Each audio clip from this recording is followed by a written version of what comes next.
Halo teman-teman, apa kabar? Santai dulu yuk. Mari kita ngobrol sejenak sambil minum kopi hangat. Pernahkah kalian berpikir, mengapa anak muda di Jepang masih menyukai omiai, pernikahan dijodohkan? Padahal sekarang zamannya sudah serba digital dan aplikasi kencan bertebaran. Sebuah pertemuan tenang yang diatur oleh orang terpercaya. Foto dan detail keluarga saling dipertukarkan dengan sangat sopan. Semuanya dilakukan untuk melihat apakah nilai hidup mereka benar-benar selaras. Bagi sebagian orang, cara ini mungkin terasa sangat kuno. Namun, bagi banyak orang di Jepang, ini justru sangat praktis. Bayangkan saat kita ingin melihat keindahan bunga sakura. Kita bisa saja langsung berlari sendirian ke taman. Kita berharap mendapat tempat terbaik tanpa persiapan apapun. Atau kita bisa mempercayai seorang sahabat yang tahu jalan setapak sunyi.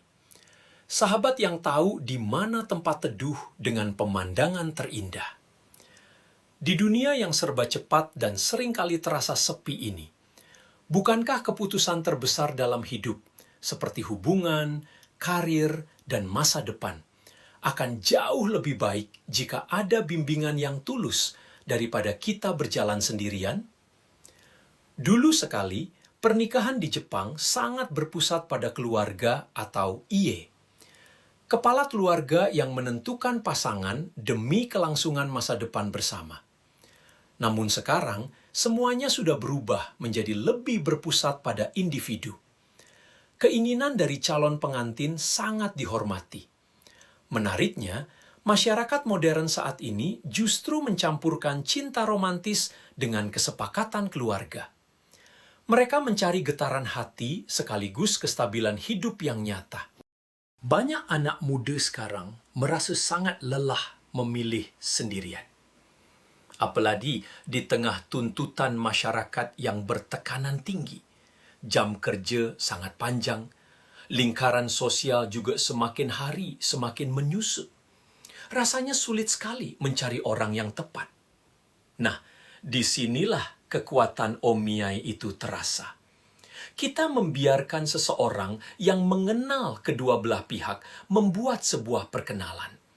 Orang ini tahu betul tentang karakter, latar belakang, dan keluarga kita. Dalam tradisi Jepang, sosok ini disebut sebagai nakodo atau perantara. Mereka bertindak seperti seorang senpai yang bijak. Mereka adalah tetua komunitas yang memberikan perspektif jernih. Seringkali, perspektif itu tidak bisa kita lihat sendiri karena keterbatasan sudut pandang. Coba bayangkan, kereta cepat Shinkansen. Kereta itu bisa berjalan sangat cepat karena berada di atas rel yang kokoh. Rel itu dirancang dengan sangat presisi oleh para insinyur terpercaya. Sama seperti hidup kita, teman-teman. Langkah besar kita akan jauh lebih terarah jika ada masukan yang terpercaya. Kita semua sebenarnya mendambakan sebuah hikmat yang lebih besar. Hikmat yang melampaui pandangan kita yang sangat terbatas ini. Sistem omiai itu tidak hanya mencari kecocokan instan atau percikan cinta sesaat. Sebaliknya, proses ini sangat menekankan latar belakang keluarga dan nilai kehidupan. Pendidikan serta kecocokan karakter jangka panjang juga menjadi poin utama. Di dunia sekarang, orang seringkali menilai dari foto profil saja.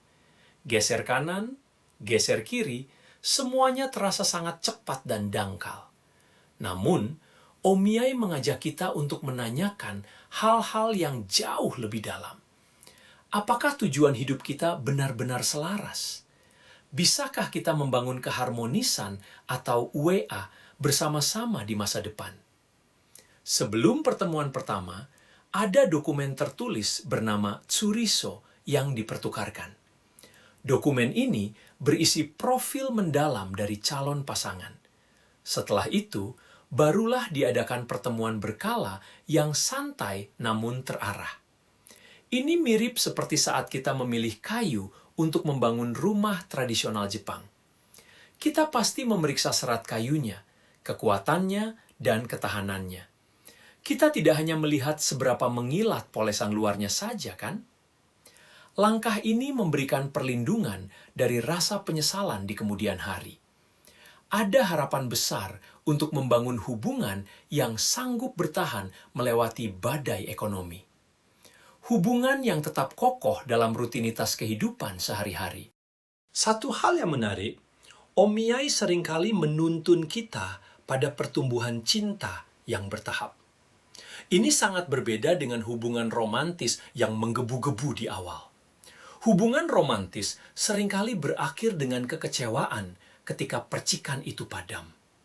Dalam Omiyai, cinta itu justru dipupuk secara perlahan melalui komitmen dan usaha bersama. Cara ini menjawab ketakutan modern tentang masa depan yang tidak pasti. Angka pernikahan yang terus menurun membuat banyak orang merasa cemas.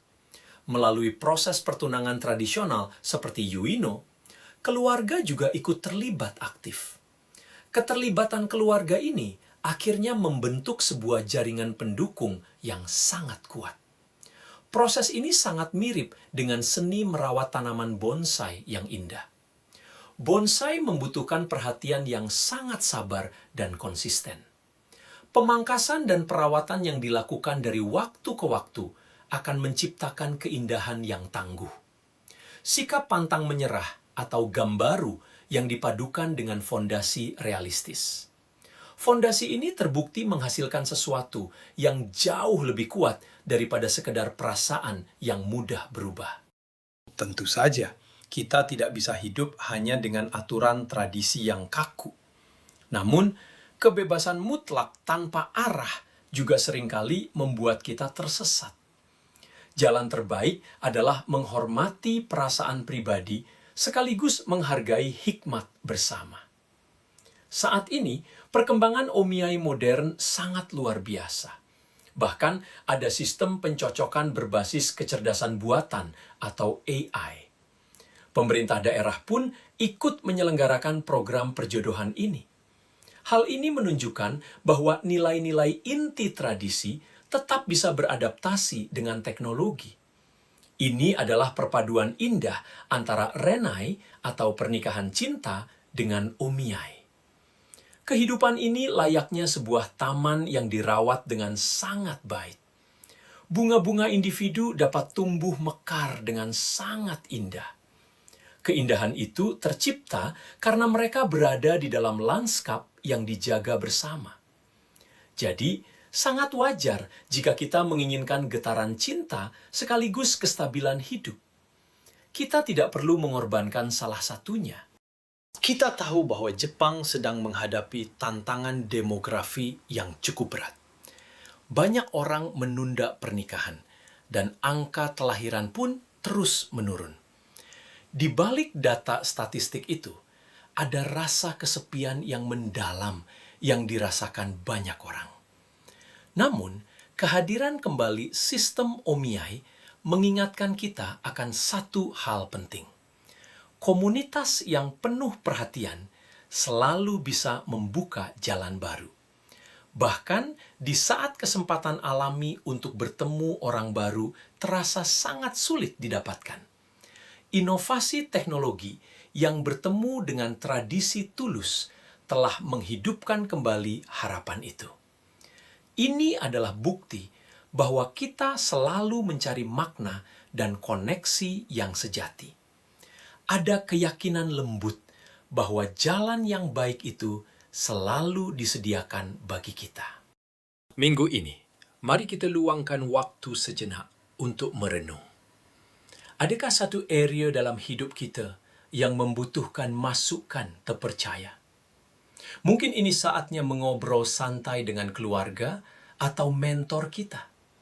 Kita juga bisa mulai memikirkan kembali apa arti nilai-nilai yang selaras bagi hidup kita. Seringkali, langkah kecil yang kita ambil dengan sengaja akan menuntun kita pada keharmonisan yang tak terduga. Di tengah kesibukan pagi hari di Tokyo, atau dalam keheningan malam di kamar apartemen kita. Ingatlah selalu bahwa pencarian akan hubungan yang bermakna adalah bagian dari sifat mendasar kita. Kita tidak pernah dirancang untuk mengarungi samudera kehidupan ini sendirian. Selalu ada harapan yang tenang melalui perkenalan yang tulus. Entah itu diatur oleh sesama manusia atau dituntun oleh sesuatu yang jauh lebih besar yang sedang mengarahkan langkah kaki kita. Bagaimana denganmu? Apa bentuk perkenalan bijak yang kamu butuhkan dalam hidupmu saat ini? Kadang-kadang, dalam pencarian bimbingan dan keharmonisan hidup yang sejati, kita menyadari bahwa hati kita merindukan sesuatu yang lebih tinggi. Kita membutuhkan sebuah sauh yang tidak akan pernah goyah oleh perubahan zaman. Hubungan interpersonal memang sangat indah. Namun ada satu hubungan yang dirancang untuk memulihkan seluruh keberadaan kita secara utuh. Jika anugerah lebih dari sekedar kata-kata, biarkan aku merasakannya. Tahukah kamu, beberapa orang menggambarkan momen menemukan Tuhan itu seperti akhirnya bertemu dengan seorang sahabat yang sangat bijak dan penuh kasih, yang selama ini ternyata sangat kita rindukan. Sosok yang berjalan bersama kita melewati rutinitas biasa, tenggat waktu pekerjaan, kekecewaan, hingga momen-momen sepi di dalam kereta, bahkan melewati masa-masa tersulit sekalipun. Dia tidak menjanjikan semua masalah selesai dalam semalam, tapi dia selalu ada di sana, setia dan tenang. Maukah kamu bertemu dengannya juga? Aku sungguh percaya pertemuan itu akan menjadi momen yang sangat luar biasa dalam hidupmu. Dan jika kamu merasa siap, meskipun hanya sedikit saja, kamu tidak perlu melangkah sendirian. Mari kita berdoa bersama. Ikuti kata-kata ini perlahan di dalam hatimu, dan resapilah maknanya sedalam mungkin. Tuhan Yesus, aku mengakui segala dosa dan kesalahanku, dan aku memohon pengampunan-Mu. Aku mau berbalik dari jalan-jalanku yang salah dan mengundang-Mu masuk ke dalam hati serta hidupku. Aku ingin percaya dan mengikut-Mu sebagai Tuhan dan Juru Selamat pribadiku. Tolong bantu aku untuk mengerti kasih dan anugerah-Mu yang luar biasa. Aku membutuhkan bimbingan-Mu untuk benar-benar mengubah hatiku dan memperbarui pikiranku. Tolong pimpin aku agar setiap tindakanku selaras dengan kehendak dan rencana-Mu yang indah dalam hidupku. Dalam nama Tuhan Yesus, aku berdoa. Amin.